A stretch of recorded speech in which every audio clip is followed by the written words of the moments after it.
Raditz is a character underutilized in the Dragon Ball universe, and often sees redemption arcs present in our Dragon Ball What If community. We've seen plenty of creators, myself included, that like to see Raditz turn good, but sometimes we can't ignore the roots of him. Whether it be through his upbringing or his nature, Kakarot turned out to be a good guy, and even their father, Bardock, was mellowing out as well. That being said, Raditz was always kind of heartless. Honestly, as soon as he deemed Kakarot to not be worth his time anymore, he was happily willing to kill his own brother just to get things moving along. Every once in a while, it's the ruthlessness that I want to explore, such as the continuation of today's story, What If Raditz Became an Android? Now, if you're new to this story, stop. Part 1 is right above my head. Don't forget to leave a like and subscribe. It helps the channel out immensely. We are growing quickly, and I appreciate every single one of you. In our last part, we had Raditz barely escape the clutches of death at the hands of Piccolo with the special beam cannon, with it being completely unbeknownst to the Dragon Team. However, he was rescued at the hands of Dr. Gero, who opted to perform a few surgeries for him. Raditz had been on deep freeze for years up until the point where Dr. Gero got tired of working on his projects 17 and 18, becoming so frustrated at them that he decided to take what he learned from them and implement them into this alien. With his newfound power and abilities, Raditz trained constantly, using the benefits of both his cybernetic enhancements as well as his Saiyan physiology to push himself further and further. And one day, he even broke free from the programming that Dr. Gero had put into place, and when they went to a city in order to draw out the Dragon Team and finally put an end to Son Goku, and he was told to stop by Dr. Gero, he blew him away into nothingness. The two brothers were left uninterrupted, staring each other down. How will this end for Goku? Let's find out. Raditz, I'm not going to tell you again. There's still time to turn this around. Please, stand down and let's talk about this. Really, Kakarot? That's such a poor choice of words. The last person that just told me to stand down was blown into smithereens. I've been waiting a long time for this, brother. Do you not understand that? What do you think I've been doing this entire time? Training. Every single day. Preparing for my fight against you. The rematch that I've been desiring. And I do mean a rematch against everybody involved. Come on out, green man. Piccolo had been hiding in the shadows, hoping for an opportunity to get a surprise attack out. However, his cover was clearly blown, and he was surprised to see that even his power suppression wasn't enough for his ki to not be able to be sensed. It was almost as if a program was doing it rather than a person. Ha ha ha ha ha! Good! It seems as though all three of you are here. Kakarot, the green Namekian man, and the little brat, too. I want you to hear this and hear it well, Kakarot. I feel no connection to you as my family anymore. Frankly, I don't think I ever did. The fact that you resemble father was the only thing that made me not want to kill you on the spot for your weakness. Behaving like a human. Absolutely disgraceful. I feel nothing for you anymore. Frankly, I don't feel much of anything at all, except for my Saiyan pride and my want to conquer. That's what I'm here to do, and it seems as though you're standing in my way. We beat you once and we can beat you again. Try it, Raditz, and see what happens. Raditz broke his eye contact with Kakarot in order to look at Piccolo. Nice arm there, Namekian. Did you grow it yourself? As a matter of fact, I do! In a blazing fast movement, barely able to be registered by both Goku and Piccolo, his arm was gone. Raditz had bared down on him and ripped off the very arm that he had removed years ago. Goku's rage got the better of him and he immediately flared into Super Saiyan and went in for an attack. Raditz was actually surprised to see this. None of the databanks showed anything about him turning blonde. Could this be the legendary Super Saiyan? This was certainly a development, and when he received a punch to the face, it was about the first thing he had felt in a long time. He went flying off into the distance, but managed to catch his footing, and before Goku could get a second punch in, it was caught by Raditz. I sense your ki is dropping rapidly there, brother. Is something wrong? If this is the legendary Super Saiyan, well, I have to say there's nothing too super about it. Raditz used his grip to pull Goku towards him, gave him a headbutt, and then kicked him away. Goku landed on the ground and was thinking to himself, no, this doesn't seem right at all. Actually, he hadn't really noticed it until Raditz mentioned it, but his power was dropping and he was starting to feel weaker somehow. This wasn't natural, but suddenly he felt it. a pain in his chest. Dull at first, but it rapidly grew, becoming more and more exasperating and making the fight even more difficult for him. Raditz was knocking him down with relative ease. Even with Piccolo joining back into the fight, there wasn't much that they could do. Goku couldn't even maintain his Super Saiyan form after long, and he went back down to his base, on the ground, gasping for breath. The heart virus had gotten the better of him, but before Raditz could get a killing blow in, suddenly, he was interrupted by another person intervening. It was none other than Vegeta, in his Super Saiyan state, ready for a match. Well, if it isn't Raditz, I didn't expect to ever see you sulking around again, but I'm happy to wipe the floor with you if you're willing to face a true Super Saiyan warrior. Prince Vegeta, what a pleasant surprise! I'd be happy to face you. But your Super Saiyan had better be a lot better than Kakarot's over there. I'm not looking for another disappointment today. Speaking of that, do you want to see a trick? A trick? I'm not much for games. What is it?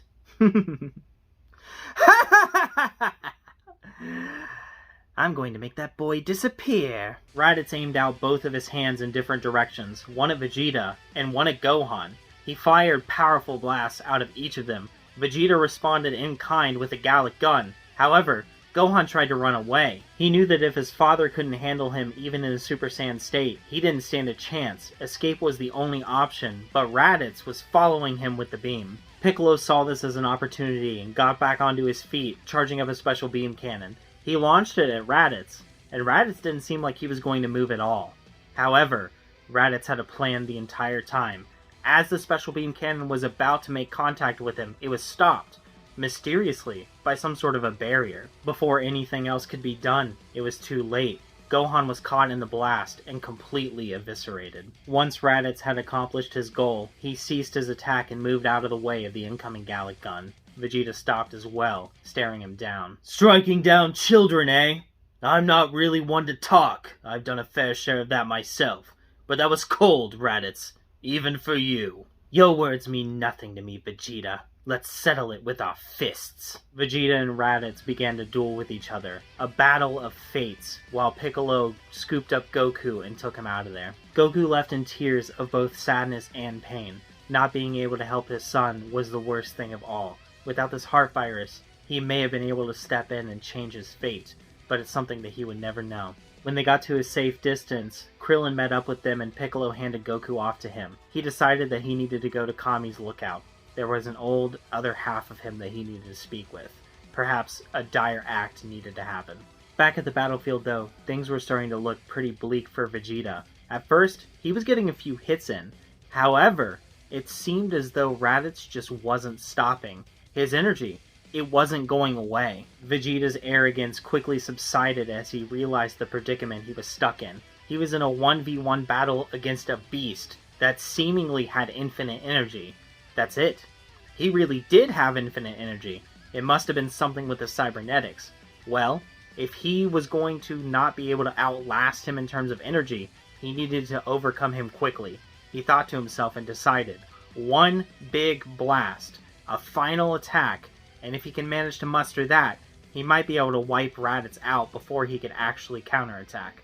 He charged up the attack and Raditz saw it coming a mile away, but he decided to humor the prince. As the Super Gallic gun was unleashed, Raditz tanked it, but when the dust cleared, he was still standing there, not a scratch on him. Surrounding him was a barrier, the same one that he had used to protect himself from the special beam cannon. Vegeta was shocked. He had no idea that it could protect against something that strong. There were no words to be said. Vegeta couldn't muster any, and Raditz was too busy smiling. He said that he wanted to settle things with his fists, and that's exactly what he did. Vegeta barely got any form of defense up before Raditz was on him again, but it was too late. A fist went plunging directly through his chest, and he was dead. Everyone that could sense ki felt his life be brutally snuffed out, and they were shocked. Vegeta had shown up pretty much out of nowhere. They hadn't seen him since before he'd achieved Super Saiyan, and yet he came back, pretty well on par with Goku if he hadn't had the heart virus. And yet, Raditz didn't seem to struggle with it at all. What was almost as terrifying as this fact was the realization that now that Vegeta was gone, they had no idea on the whereabouts of Raditz any longer. The only way that they could even sense that there was a fight going on was because they could feel Vegeta's power fluctuating. With him gone, Raditz could be anywhere, and they would have no idea. Over on the lookout, it didn't take much deliberation at all for Kami to cave. Not only was Raditz a known threat, but they felt something else out there too. Something that was a combination of many of them.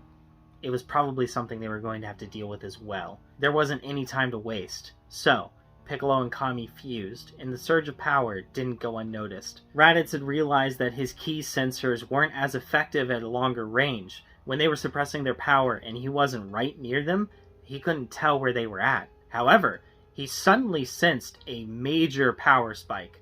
One that was even more powerful than Vegeta's. This was interesting. He immediately started heading for it.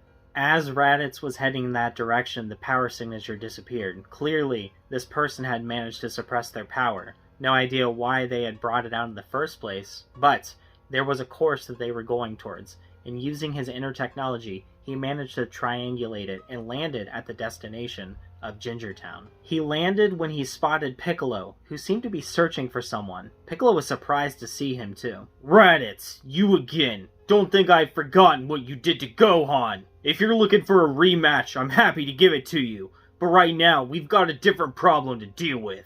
A different problem, you say? And what might that be? All the cybernetic enhancements in the world that Jiro gave you, and you're still as stupid as ever. There's something here. A combination, it feels like, of many of us. And it clearly can't be good. This caught the attention of Cell, who was lurking in the shadows. Another creation of Jiro. This wasn't someone that he was programmed to absorb. Very interesting, though. Something to keep in mind. However, it seemed as though the two of them were about to duke it out, and he didn't want to be present for it. 17 and 18 needed absorbed, and it seemed like they were completely vulnerable. Cell slipped away as Raditz moved in for an attack, but his punch was caught. Piccolo was considerably more powerful than he was before.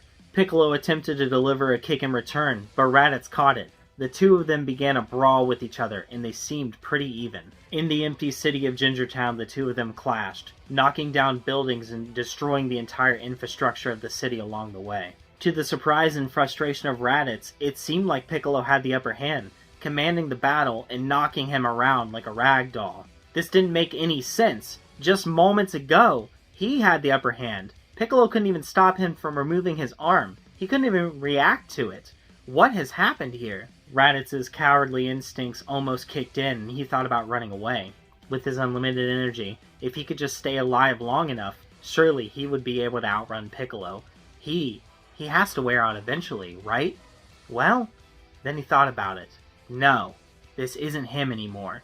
He killed Vegeta. He almost took out Kakarot. This shouldn't be a problem for him.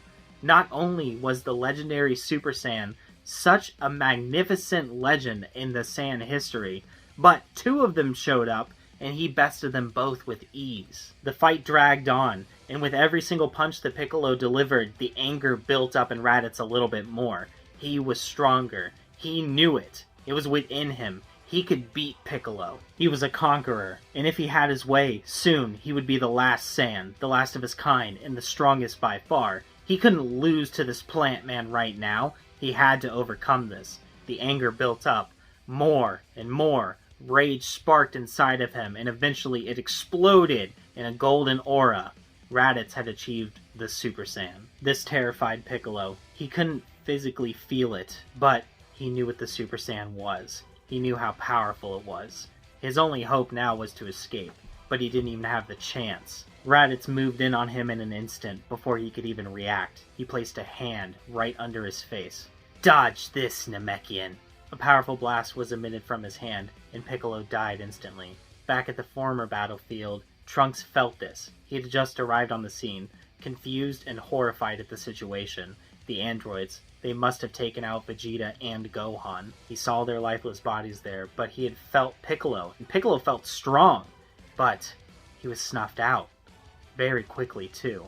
This was very troublesome, and that's where we're going to be leaving things for right now. If you like a story where Raditz chooses not to accept redemption, maybe you'll like one where he does. Check out this one right here, and I'll catch you in the next one.